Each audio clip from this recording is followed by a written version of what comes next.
سوال لیکلی دی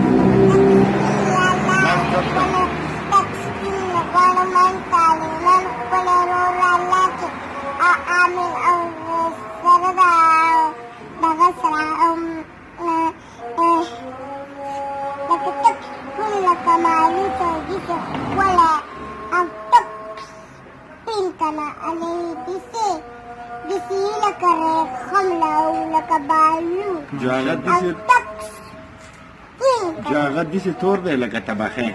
هلا تور دی نه تا الله پاک ته څه ویلي وو مانو چې ما له څنګه روغ راکړه څنګه دې سوال کلی بس بانګ وایي چې بیا وګورو مانو بس تک سپین غوړمن طالمن وله رور رالاک سم ښایسته ستا په شانتې ښکله دي چې دې ویلي وو پکې دا خو بې خونده ده ولې بې خونده ده زما یوه لور ده خو داسې بې خونده ده داسې بې خونده لور مې ده او مانور نوم یې دی داسې پلار مې دی سپی شر د ستا خپله پلار مې دی مانور نوم یې دی زما دا لور نه ګران هغه